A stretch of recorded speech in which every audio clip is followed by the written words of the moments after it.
Bonjour les amis, j'espère que vous allez bien en ce samedi 26 novembre 2022. Non, nous ne sommes pas le samedi, je dis des bêtises. Oh là là, Cathy, ça va pas. Non, nous sommes le dimanche 27 novembre 2022. Et j'ai souhaité l'anniversaire de mon gendre à travers une cam.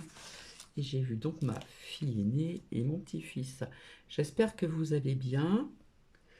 Donc, je remercie certaines personnes. Voilà. Je vais commencer par vous lire la phrase du jour. Enfin, la phrase, une citation. Ce que le divin et les anges savent et voient, aucun être humain ne le sait ni le voit. Ceci est une citation de Richard Morgiev. Donc, voilà, j'espère que vous allez bien.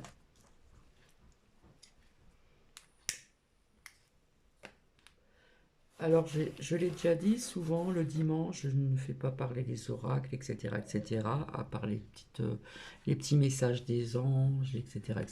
Bref, donc j'espère que vous allez bien. J'avais des choses à vous dire, à vous dire. Mais avant tout, je vais vous lire donc ici les 365 jours de méditation, donc ici. Donc voilà, nous sommes bien le 27 novembre et le Zoom a l'air de bien marcher. Parmi les travaux menés par le neuropsychiatre américain Richard Davidson, pionnier depuis les années 111 dans les études en neurosciences sur la méditation, plusieurs montrent que la méditation de pleine conscience renforce notre capacité à rester concentré et attentif sur un objectif. Donc voici ces troubles. Hop. Je vous ai remis un petit ange ici. Hop. Donc j'espère que vous allez bien, que vous avez passé une bonne soirée d'hier. Ce matin, je me suis levée tôt, j'ai eu le temps de faire certaines choses ici. Voilà. Et puis après, j'ai eu le droit à la cam. Alors, ce que je voulais vous dire en ce qui concerne, vous savez, Nookie. Donc, je vous avais dit hier, il me semble. Mais après ça, je vais vous partager quelque chose que j'ai découvert pour les personnes à qui s'intéressent. Ça nous parle encore des secrets d'histoire, remettre en question les origines de l'humanité. Et puis après, je vais essayer de faire des recherches pour cette bulle de protection dont je vous ai parlé. Et puis autre chose aussi. Alors, en ce qui concerne hier, je vous ai parlé de la première sortie de Nookie, je lui ai fait 2 soins énergétiques. Voilà, donc ça s'est très bien passé, il marchait bien droit, il ne s'est pas retourné, etc. La seconde, idem, et la troisième sortie donc d'hier soir, idem. Super. Donc j'ai l'impression que ça a marché, d'accord? Donc j'avais lu il y a très très longtemps, quand j'étais plus jeune, un livre où j'avais découvert que nous avions donc ici des points énergétiques ici, hein, dans les paumes de nos mains, et on peut faire des soins énergétiques. Et je vous avais dit que j'avais les mains rouges depuis un certain temps, voilà. Je me suis toujours posé des questions, etc. Et bien ça fait que, eh bien il faut que ça sorte, ça puisse sortir. Donc du coup, bah écoutez, ça a bien fonctionné sur Nookie, donc je suis très contente. Donc à l'extérieur, il est plus déstabilisé, il est plus perturbé, et au contraire, il trotte vite malgré qu'il est petit, et parfois j'ai du mal à le suivre. Donc je suis contente de moi, ça a bien fonctionné. Donc je verrai si ça va continuer dans ce sens-là, d'accord?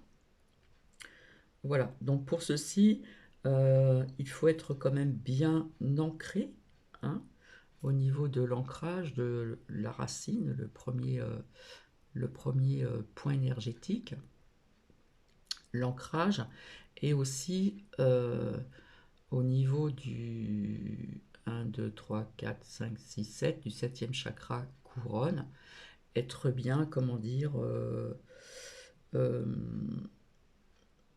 avoir le canal bien ouvert vers le ciel, être en canalisation avec la source aussi. Voilà. Donc j'ai fait ça à ma façon et apparemment ça a bien fonctionné, donc je suis quand même contente de moi. Voilà, il faut que tous les chakras soient bien ancrés, centrés, pardon, donc du chakra racine jusqu'au chakra couronne, hein, où le canal doit être ouvert vers le ciel, vers la source, comme je dis tout le temps. Alors apparemment, hier, ça a bougé à Paris, alors peut-être ailleurs aussi, parce que j'ai appris qu'il y a eu manif, vous voyez ce que je veux dire, parce ils veulent fermer donc des lycées professionnels. Et rappelez-vous, depuis un petit bout de temps, je vous avais dit que je voyais des écoles fermées. Donc nous verrons bien. Je ne sais pas si vous vous rendez compte de cette nouvelle loi I plus loin V plus loin G qui apparemment est passée. D'accord? À savoir que déjà l'enfant, alors quelque part ça a un lien avec cette lame que j'avais sortie, donc c'est encore de l'imprévu. Il n'y a pas très longtemps, désolé, je la recherche.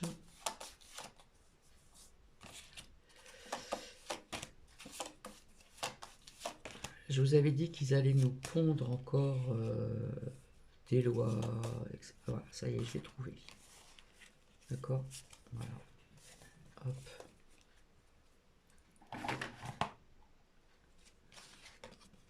Celle-ci. Donc nous voyons bien une femme qui a à l'intérieur un petit être qui est déjà formé. Donc je ne sais pas ce que vous en pensez, mais apparemment cette loi de I plus loin V plus loin G a été admise. Il y a eu des pour et des contre. Et j'ai envie de vous dire, de vous poser les bonnes questions. Que vont-ils faire? Puisque c'est quand même des bébés qui sont déjà formés. Donc ça devient grave quand même, hein.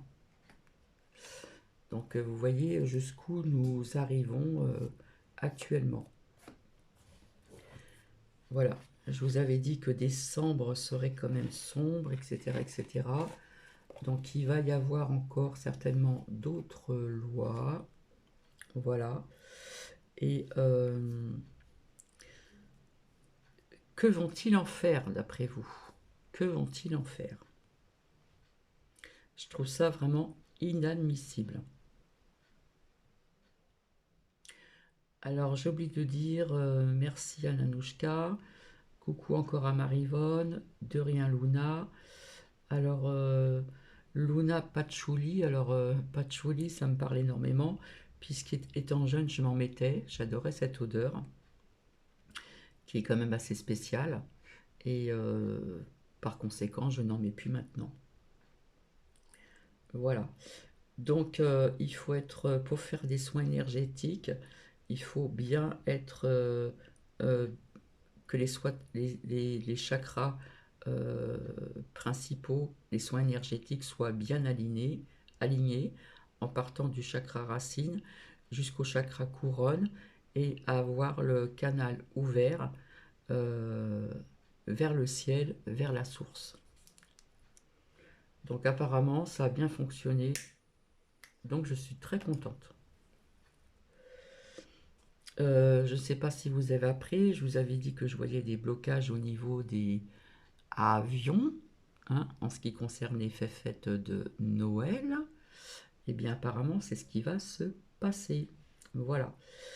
Donc maintenant ce que j'ai envie de vous faire écouter, Je reviendrai ultérieurement euh, voir si je peux trouver, vous savez, je vous ai parlé de cette bulle de protection qu'on peut faire en visualisant.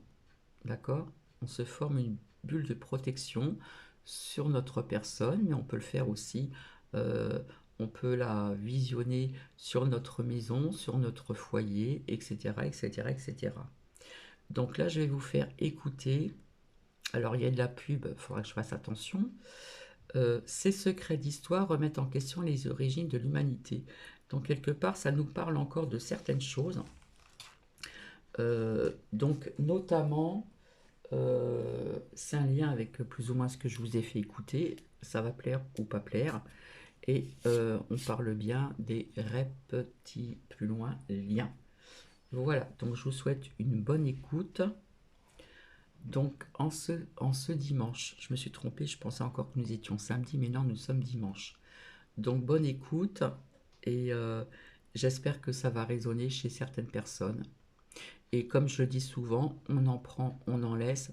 Mais si je vous fais écouter ceci, donc c'est plus ou moins des recherches, des documentaires qui sont pas très longs, ce n'est pas pour rien non plus, d'accord?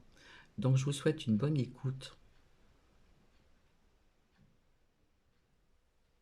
Plus ancienne de toute la Mésopotamie se trouve une ville appelée Eridu. Cet endroit était considéré comme la toute première ville du monde par les anciens Sumériens. Elle a été fondée aux environs de 5400 ans avant notre ère. Et les Sumériens pensaient qu'elle avait été érigée par les dieux eux-mêmes. Les Sumériens croyaient que quand les grands dieux sont descendus du ciel, ils auraient édifié Eridu en pierre et auraient permis aux hommes de l'occuper. Et les royaumes qui se sont développés par la suite en Mésopotamie ont considéré la ville d'Eridu comme appartenant à une sorte d'âge d'or perdu, tout comme nous considérons aujourd'hui le Jardin d'Éden comme un paradis mythique. Cette ville a finalement été abandonnée en 600 avant Jésus-Christ et a continué à se détériorer depuis. Mais le plus mystérieux dans l'histoire d'Eridu est la théorie selon laquelle elle aurait été créée par les dieux eux-mêmes. Il y a beaucoup de théories marginales sur ce que cela a pu signifier. Est-ce littéral ou métaphorique? Les Sumériens considéraient-ils leurs premiers rois comme des personnages divins ou croyaient-ils vraiment qu'un groupe mystérieux de divinités était descendu du ciel pour construire la première ville sur Terre? Si on pose la question à un archéologue, il répondra sûrement que ce ne sont que des mythes et des légendes. Mais certains pensent que la première grande ville de notre planète a été érigée par un groupe d'êtres intelligents descendus des cieux. Ces êtres auraient aidé des humains primitifs et barbares à former la première société complexe, puis seraient repartis vers les étoiles. C'est avec leur aide que la première ville est née et que la Mésopotamie est devenue le berceau de la civilisation. Mais bien sûr, ça ne reste qu'une théorie. Numéro 9. Bonnet d'âne égyptien. Les Égyptiens de l'Antiquité, entre 1560 et l'an 30 avant notre ère, portaient des cônes particulièrement étranges sur la tête. De nombreux objets d'art égyptiens datant de ces années-là montrent des personnages portant ce qui ressemble presque à des bonnets d'âne.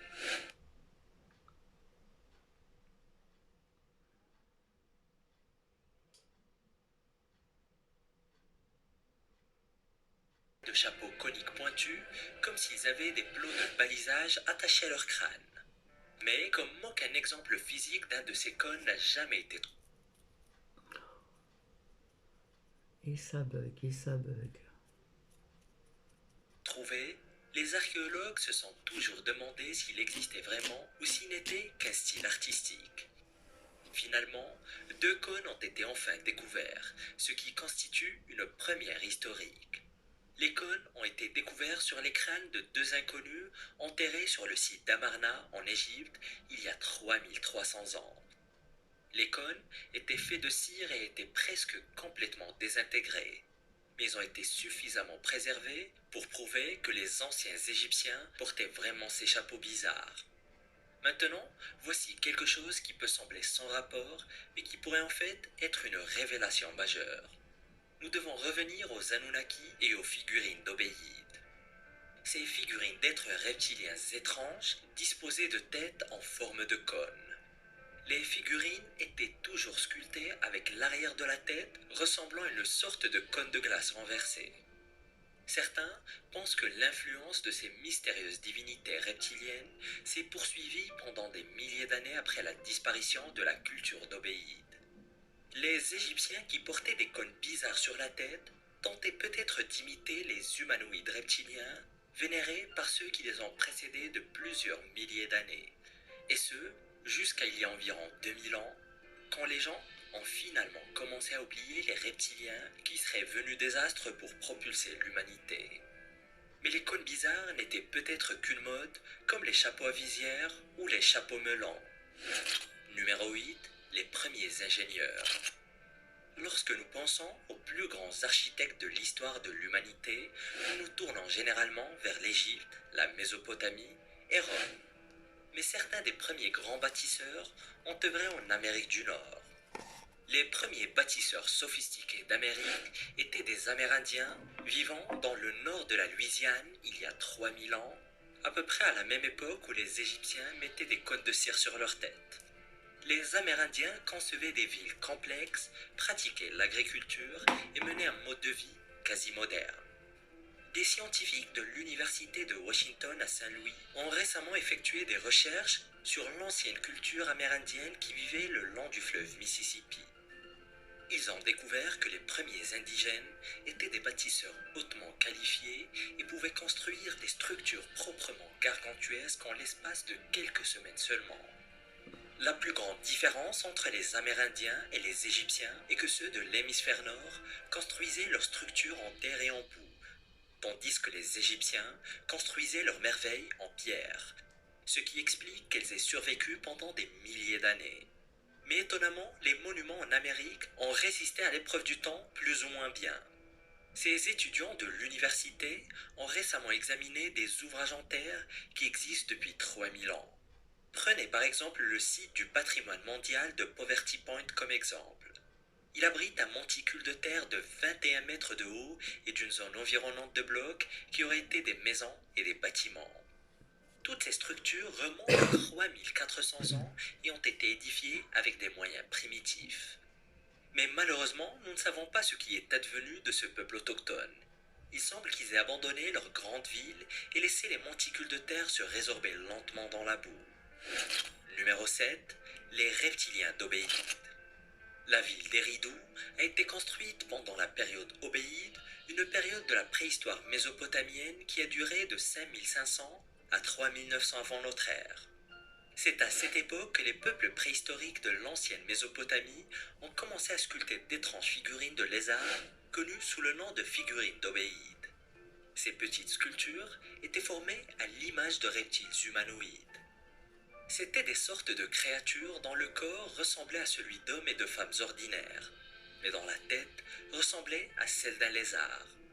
La plus grande partie de ces figurines a été trouvée par l'archéologue Harry Reginald Hall en 1919.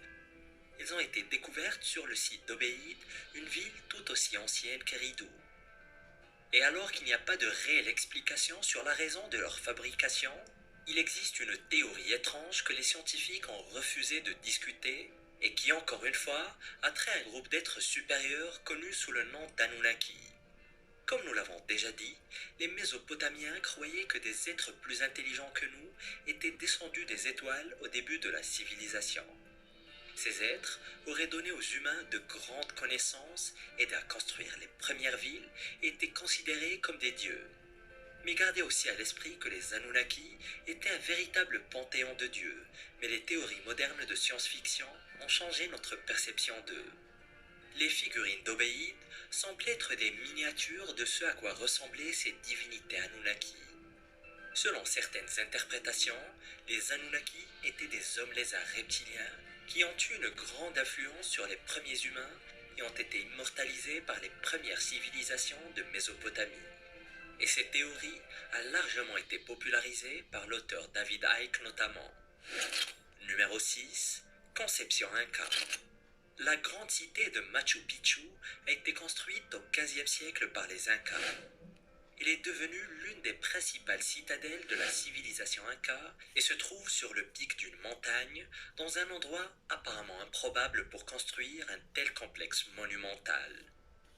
Et l'un des aspects les plus mystérieux du Machu Picchu, ou Machu Picchu en langue quechua, est que les archéologues ne savent pas vraiment pourquoi il a été construit. Ils pensent que le site pourrait avoir été fondé vers 1450 et avoir été construit pour le grand empereur inca Pachacuti. Environ 100 ans après sa construction, il a été abandonné. L'un des aspects les plus impressionnants de la ville est le fait qu'elle a été construite sur une montagne qui subit des phénomènes météorologiques très violents. C'est une zone sismique active avec des vents très forts, des inondations intenses et des coulées de boue fréquentes. C'était le pire endroit pour construire une structure en pierre, et pourtant, les Incas l'ont fait avec brio. Les Incas étaient si brillants qu'ils savaient exactement quel matériau employer afin d'absorber les eaux de crue tout en étant suffisamment malléables pour résister à l'activité sismique. La façon dont ils ont compris ces principes dépasse l'entendement de tous. Il semble fou de penser que les Incas savaient juste instinctivement comment protéger leurs bâtiments d'un tremblement de terre au sommet de la montagne. Néanmoins, la sagesse était là et la ville déroute et impressionne toujours les scientifiques. Numéro 5. Le sang en guise d'arme. L'une des inventions les plus créatives des temps anciens n'avait rien à voir avec l'architecture. Le sang en guise d'arme est une invention ingénieuse employée depuis que les êtres humains se font la guerre. Au fil des âges, nous avons créé une myriade de moyens pour terrifier nos ennemis par le biais du sang. Cela a commencé avec les cris de guerre. Les tout premiers guerriers barbares criaient aussi fort qu'ils le pouvaient afin de semer la peur dans les cœurs de leurs ennemis. Au fil du temps, les gens ont développé des moyens plus sophistiqués afin d'effrayer les autres avec leurs cris. Il y avait le Carnix, une trompette de guerre celtique qui émettait un son horrible comme le hurlement d'un dragon. Et elle s'est avérée tellement efficace contre les Romains qu'ils ont commencé à en employer leur propre version lorsqu'ils se rendaient au combat pour intimider leurs ennemis. Et à l'autre bout du monde, en Chine, des flèches hurlantes appelées Shaojian ont été créées. Ces flèches émettaient un son strident, très spécifique lorsqu'elles étaient tirées par des archers. Le bruit était si fort qu'on aurait dit que des fantômes tourmentés traversaient le champ de bataille. Numéro 4. Guerre avec les Anunnaki. On vient juste d'en parler, mais les Anunnaki sont considérés par beaucoup comme les anciens seigneurs reptiliens qui sont descendus sur Terre pour répandre la sagesse et le savoir à la race humaine. Cependant, certains pensent que les Anunnaki étaient maléfiques. Une théorie prétend que les Anunnaki auraient employé des armes nucléaires des milliers d'années avant que les Américains ne lâchent leurs bombes pendant la Seconde Guerre mondiale. Chris Hardy, auteur et expert en histoire ancienne, affirme que les Anunnaki auraient fait usage d'armes nucléaires sur 5 grandes villes de la plaine du Jourdain. Chose qui aurait entraîné la fin soudaine et dévastatrice de la civilisation sumérienne. L'histoire de ces explosions et de la destruction nucléaire complète des villes antiques peut être trouvée partout. Du livre de la Genèse aux tablettes d'argile mésopotamiennes, toujours selon Hardy. Il existe même des preuves physiques sous la forme de squelettes atomiques. Les squelettes atomiques ont été trouvés dans la ville antique de Mohenjo-Daro, datée de 2500 ans avant Jésus-Christ. La ville antique a été redécouverte dans les années 1920 et tout l'endroit semble avoir été anéanti par une sorte de désastre. Il semble qu'une explosion atomique ait rasé la zone et fusionné les roches à des températures de milliers de degrés. Les squelettes découverts ici dégageraient des radiations qui, selon certains, seraient l'effet persistant d'une explosion nucléaire survenue il y a plus de 4000 ans. Mais il faut tout de même rappeler qu'on est sur de la pure spéculation et que c'est une théorie complètement marginale. Numéro 3.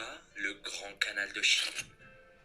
L'Égypte et la Mésopotamie ne sont pas les seuls endroits qui pourraient avoir été visités par les Anunnaki. La Chine a peut-être également été bénie par des entités étranges venues par-delà l'atmosphère. Nous le savons parce que, comme d'autres civilisations dans le monde, les civilisations chinoises se sont transformées très soudainement ont des bâtisseurs de génie. Il y a plus de 3000 ans, de mystérieuses sculptures de créatures ressemblant à des extraterrestres ont également été découvertes dans la cité perdue de Sanchindui. Elles sont représentées comme des êtres aux grands yeux qui ressemblent étrangement à des reptiles. Peut-être ont-ils été visités par les mêmes créatures que les Sumériens, ou peut-être n'est-ce qu'une simple coïncidence. Quoi qu'il en soit, la Chine est devenue très rapidement technologiquement avancée. Et l'un de ses meilleurs ouvrages est le Grand Canal, une voie navigable qui a été utilisée de manière constante pendant 2500 ans. Elle relie d'ailleurs toujours plusieurs villes chinoises et est actuellement la plus grande voie navigable artificielle du monde entier. Le canal fait d'ailleurs plus de 1800 km, ce qui serait un véritable cauchemar à construire même de nos jours. Le canal relie le fleuve Jaune au fleuve Yangtze et traverse 4 provinces chinoises. Il commence à Pékin et se termine dans la ville de Hangzhou. Les experts sont stupéfaits par l'ingéniosité et le dévouement dont il a fallu faire preuve pour le construire. Mais tout le monde se souvient que les Romains ont construit des ouvrages similaires il y a 2000 ans. Mais ils n'étaient pas les seuls et personne ne pense pourtant que les Romains ont été aidés par des extraterrestres. Numéro 2. Les Anasazi cannibales. Les Anasazi, également connus sous le nom de Pueblo, peuple du sud-ouest des États-Unis, ont occupé la région de Chaco Canyon pendant plus de 2000 ans. Bien qu'ils aient vécu dans la région pendant une bonne période, ils n'ont vraiment atteint leur apogée qu'en l'an 850. Ils ont ensuite mystérieusement disparu de la surface de la Terre sans laisser de traces en 1250. Aujourd'hui encore, personne ne sait pourquoi ils ont soudainement disparu, ni pourquoi ils sont partis. Mais il y a un autre mystère qui réside dans les chapitres oubliés de l'histoire américaine. Il existe un site en particulier que les archéologues trouvent troublant. Il se nomme Cowboy Wash et c'est un village anasazi en ruine où les chercheurs ont trouvé 7 cadavres. Ces cadavres étaient bouleversants car ils montraient des signes de cannibalisme. Les corps ont été découverts en 1993 lors d'une fouille archéologique supervisée visant à construire une irrigation. Les anciennes habitations anasazi datent d'environ 1125 et plus de 1000 fragments d'os ont été trouvés provenant d'à peu près toutes les parties du corps humain. Beaucoup d'os étaient cassés et beaucoup semblaient avoir été mangés. La bioarchéologue Patricia Lambert de l'Université d'État de l'Utah a réussi à regrouper les fragments en corps complets. Elle pense qu'ils appartiennent à 3 hommes adultes, à une seule femme adulte et à 3 enfants âgés d'à peine 7 ans. Et leurs squelettes présentaient des signes évidents de découpe. Il y avait également des marques de couteau sur les points d'attache des muscles, des preuves que les tendons avaient été tranchés et que les tissus mous avaient été découpés comme on pourrait découper un cochon mort. Ce mystère malsain a pour but de comprendre pourquoi cette personne ont été découpées et mangées. Les scientifiques tentent toujours de savoir si tous les Anasazi étaient cannibales ou seulement ceux qui vivaient dans le village de Cowboy Wash. Numéro 1. Astronomie avancée. Certaines des plus anciennes peintures rupestres du monde témoignent incroyables de l'astronomie. Et personne ne sait vraiment pourquoi l'art rupestre à travers l'Europe représente des constellations d'étoiles dans le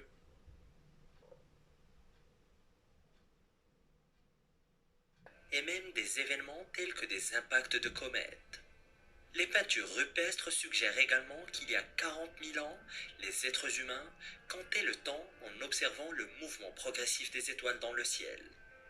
C'est assez déroutant et les historiens font de leur mieux pour donner du sens à tout cela.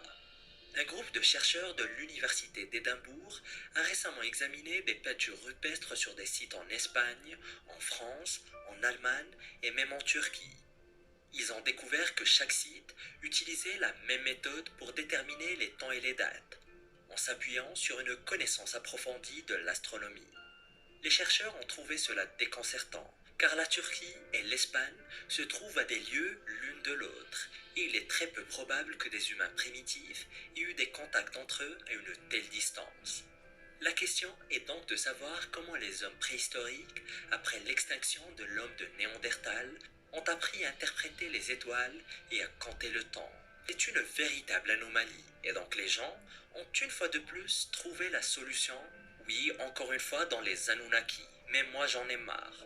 Et ce, bien avant les Mésopotamiens. Certains pensent que les Anunnaki sont arrivés sur Terre il y a 100 000 ans et ont créé les humains pour en faire leurs esclaves génétiques. Cela expliquerait pourquoi il y avait tant de différentes sortes d'hominidés, car les Anunnaki auraient expérimenté pour créer la meilleure créature possible. Et une fois qu'ils ont eu l'Homo sapiens et se sont débarrassés des Néandertaliens, ils ont commencé à nous enseigner les voies de l'univers et les mystères des étoiles. Et en parlant de mystères, découvre la vérité qu'on voudrait nous cacher sur le premier homme.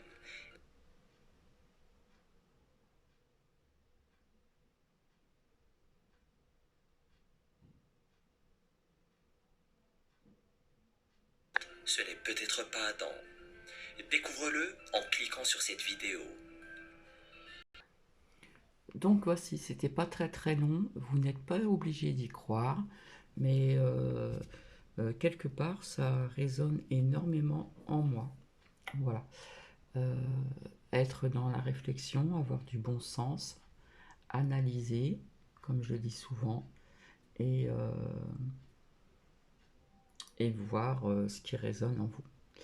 Alors si je vous fais écouter euh, tout ceci qui se rejoignent plus ou moins, c'est bien pour un but précis, via, comme je vous avais dit, que je ferai parler les oracles pour savoir comment dire, qui sont aux manettes dans ce monde ici. Donc voilà, je vous retrouverai ultérieurement, je vais faire mes recherches en ce qui concerne cette bulle de protection à visualiser. Et en attendant, je ne sais pas si les commentaires vont être je vous embrasse et je vous dis à plus tard. Bisous bisous.